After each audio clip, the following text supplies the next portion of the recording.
सुंदर वन में पीलू चिड़िया अपने पति बबलू के साथ रहती थी। आइसक्रीम की दुकान चलाते थे। वे लोग आइसक्रीम घर पे ही बनाते थे और 1 रुपए में आइसक्रीम बेचा करते थे।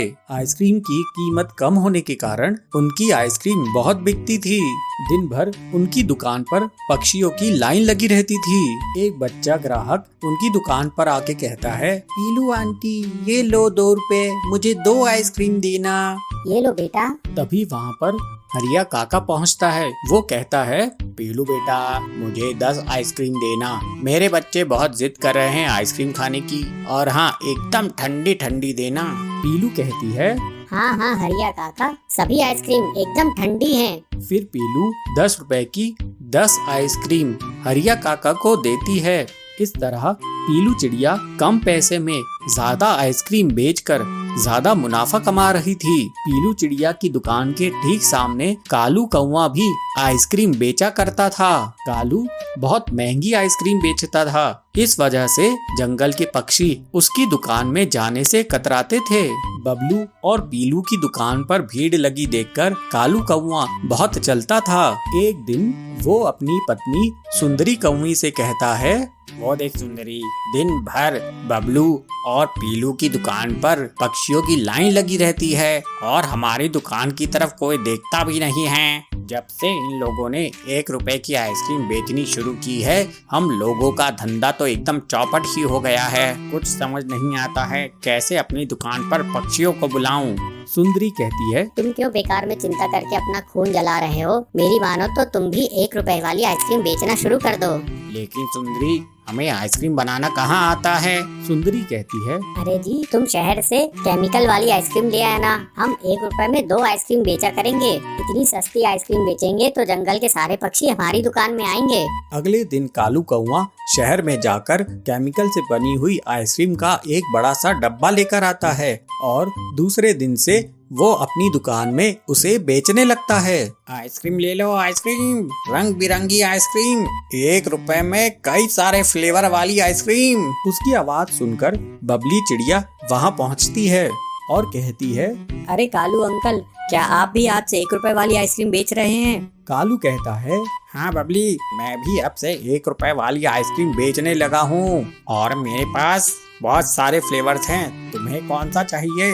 बबली कहती है, अंकल जी, मुझे मैंगो फ्लेवर्स की 2 आइसक्रीम देना। कालू कौवा बबली को मैंगो फ्लेवर की आइसक्रीम देता है। आइसक्रीम खाकर बबली कहती है, वाह अंकल, ये आइसक्रीम तो बहुत टेस्टी है, मैं अपने और दोस्तों को लेकर आती हूँ। आइसक्रीम के बहुत सारे फ्लेवर होने के कारण कालू कौवे की दुकान चलने लगती है। अब पीलू चिड़िया के सारे ग्राहक कालू के यहाँ से आइसक्रीम खरीदने लगते हैं। ये देखकर बबलू बहुत दुखी हो जाता है और उसे पीलू समझाती है, तुम चिंता क्यों करते हो? हमारी आइसक्रीम बिना केमिकल की है, देखना एक न एक दिन सारे पक्षी हमारे ही दुकान में वापस आ जाएंगे। इस तरह कुछ दिन बीत जाते हैं और कालू कौवे की केमिकल वाली आइसक्रीम खाकर लोग बीमार पड़ने लग जाते हैं। बहुत सारे पक्षी उसकी दुकान पर इकट्ठा हो जाते हैं और हंगामा करने लगते हैं। हरिया कहता है, अरे तुम अपनी आइसक्रीम में क्या मिलाते हो? हमारे बच्चे तुम्हारी आइसक्रीम खाकर बीमार पड़ने लगे हैं। आज से पहले ऐसा कभी नहीं हुआ। पीलू चिड़िया की आइसक्रीम हम खाते थे तो कोई भी बीमार नहीं पड़ता था। हम तुम्हारी कंप्लेन पुलिस में करेंगे। ये सुनकर कालू डर जाता है। वो कहता है, नहीं नहीं, मेरी कंप्लेन पुलिस में मत करना, मैं अब से आइसक्रीम बेचना बंद कर दूंगा। मैं ये आइसक्रीम शहर से खरीद कर लाता था, मुझे नहीं पता था कि इसमें केमिकल्स मिले हैं जिससे बच्चों की तबीयत खराब हो जाएगी। फिर कालू कौवा केमिकल से बनी हुई आइसक्रीम बेचना बंद कर देता है और पीलू और बबलू की दुकान फिर से चल निकलती है। सारे पक्षी उन्हीं के यहाँ से आइसक्रीम खरीदने लगते हैं। कुछ दिनों बाद दोनों पति पत्नी अब अलग अलग फ्लेवर्स की आइसक्रीम बेचने लगते हैं। उनकी दुकान की बिक्री अब और बढ़ जाती है। फिर बबलू कबूतर और पीलू चिड़िया खुशी खुशी रहने लगते हैं। चंपक वन में बबलू अपनी बेटा और अपनी पत्नी के साथ रहा करता था। वो एक गरीब किसान था और केसू फूलों की खेती करता था और उनसे वो प्राकृतिक रंग बनाया करता था।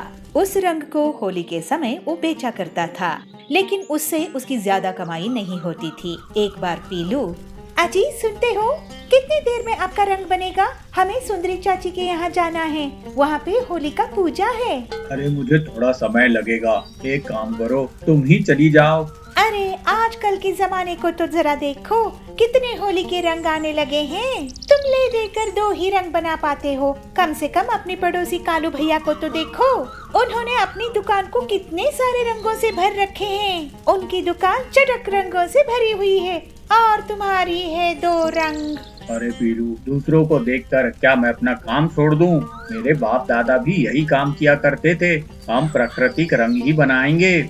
और तुम्हें पता तो है पीलू कि असल होली तो इन टेसू के फूलों से बने हुए रंगों से ही खेली जाती है। भगवान श्री कृष्ण भी इन्हीं फूलों के रंगों से होली खेला करते थे। हाँ, पर उस समय ऐसे केमिकल के रंग भी तो नहीं आते थे। अब जमाना बदल गया है, तुम भी बदलो। तो बबलू कहता है, तुम कुछ भी बोलो पीलू, मैं अपना काम नहीं बदलूंगा। ये रंग प्राकृतिक हैं, इनसे कोई नुकसान नहीं होता। तुम समझ भी रही हो तुम क्या कह रही हो?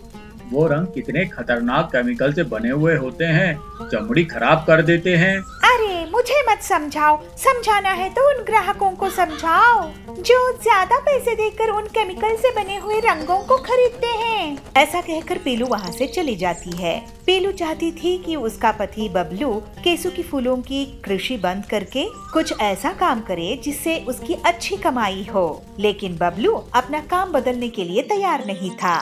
ये बात सच थी कि उसके रंग बाजार में मिलने वाले नए नए केमिकल के रंगों के मुकाबले कम बिकते थे, लेकिन जंगल में अभी भी कुछ पक्षियाँ थे जो बबलू से रंग खरीदा करते थे। इस बार बता तूने कैसा रंग बनाया है? राम राम काका, देखो इस बार फूलों की कितनी अच्छी खेती हुई, तो रंग कितने अच्छे खिले खिले बने हैं। हाँ, रंग तो बहुत अच्छे लग रहे हैं। मैं इस बार ज्यादा खरीद कर लेके जाऊंगा। बबलू खुश होकर उन्हें रंग देता है। अरे लेकिन क्या बताऊं, मेरा लड़का अपने बेटे के लिए बाहर से केमिकल का रंग खरीद कर लाया है और पिचकारी भी लेकर आया है। वो लोग तो समझते ही नहीं बात को कि प्राकृतिक रंग क्या होते हैं। ऐसा कहकर कालू वहाँ से चला जाता है। बबलू की दुकान पर बहुत कम लोगों ने रंग खरीदा। दूसरी तरफ कालू की दुकान बहुत जोरों शोरों से चल रही थी। वो शहर से जो भी रंग खरीद के लाया था सबका सब बिक गया था। आज दुकान जल्दी बंद कर दी। हाँ बबलू भाई, क्या करूँ, सारा माल बिक गया है। आज मैं शहर जाकर और माल खरीद कर लाऊंगा। वैसे तुम्हारा क्या हाल है, कुछ कमाई धमाई हुई कि नहीं? अरे नहीं भाई, मेरी इतनी कमाई नहीं होती है। माफ करना बबलू भाई, लेकिन तुम ज्यादा बुद्धिमानी भरा काम नहीं कर रहे हो। पहले फूलों की खेती करो, उनको सुखाओ, फिर उसके बाद मेहनत करके उनसे रंग निकालो। ये सब झंझट आज के जमाने में कौन पालता है? देखो, मैं तुम्हारा धंधा खराब तो नहीं करना चाहता, लेकिन मुझे भी तो कमाई जमाई करनी है। केमिकल से बने रंग ही मुनाफे का सौदा है। देखो, तुम्हारी दुकान तो चल नहीं रही है, क्यों ना तुम मेरी दुकान में काम करने लगो। अच्छी पगार दे दूंगा, मुझे भी भरोसेमंद कबूतर मिल जाएगा। बताओ क्या कहना है तुम्हारा? अरे नहीं भैया, मैं आपके यहाँ अभी काम नहीं कर सकता हूँ। मेरी जो भी कमाई है मैं उससे संतुष्ट हूँ। अरे बबलू, तुमसे तो बात करना ही बेकार है। ऐसा कहकर कालू वहाँ से चला जाता है, पर बबलू अपनी मेहनत से प्राकृतिक रंग बनाना जारी रखता है और होली का त्योहार आ जाता है। जंगल में सभी धूमधाम से होली मना रहे थे, लेकिन बबलू के घर में उतनी खुशी नहीं। पीलू दुखी थी कि उसके पति की कमाई नहीं हो रही है और वो उसे कहती है, अरे अजी देखो ना, पूरी जंगल कितनी खुशी से त्योहार मना रहा है और एक हम हैं, हमारे पास त्योहार मनाने के लिए पैसे ही नहीं है। आखिर क्या काम आया तुम्हारा रंग बेचने का काम, वो भी होली की जैसी त्योहार में। पूरे जंगल में पक्षियाँ मिलजुल कर बहुत खुशी के साथ होली मना रहे थे, मगर थोड़ी ही देर के बाद उन सब के शरीर में अजीब सी जलन होने लगी और खुजली भी होने लगी। वो सभी पक्षी परेशान हो गए। वे लोग नदी में जाकर नहाने लगे और जब रंग उतरा देखे कि उनके पर जल चुके हैं। वे सभी डॉक्टर के पास गए। डॉक्टर ने उनकी जांच की और कहा, अरे आप लोग क्या रंग से होली खेल रहे थे कि तेजाब से? देखिए कैसे आपके पर जल चुके हैं। आप सबको स्किन इन्फेक्शन हो गया है। लगता है बहुत ही हानिकारक रंग से आप लोगों ने होली खेली है। उन पक्षियों की घर वाले काले कौवे को घेर लेते हैं और उससे पूछते हैं कि वो ऐसा कौन सा रंग लाता था। कालू उन्हें कहता है, अरे अजीब लोग हो आप लोगों को तो पता ही है कि मैं केमिकल के रंग बेचता था। आप लोग खुशी खुशी लेके जाते हो और अब मुझ पे इल्जाम लगाते हो। कालू की बात सही थी। सभी अपनी मर्जी से उसके यहाँ रंग खरीदे थे। अब तो सबकी होली खराब हो चुकी थी। अब कुछ समय बाद जब वो सारे पक्षी ठीक हुए तो वो सभी बबलू के घर पहुँचे और उससे बोले, अरे बबलू भाई, तुम ही प्राकृतिक रंग बेचा करते थे। अब हम फिर से होली मनाएंगे और पूरे जंगल के लिए तुम ही रंग बनाओगे। ये सुनकर बबलू बहुत खुश होता है। अब हर साल बबलू से ही पूरे जंगल वाले उसके प्राकृतिक रंग खरीदते हैं। इस तरह बबलू काफी सारा पैसा कमाने लगता है।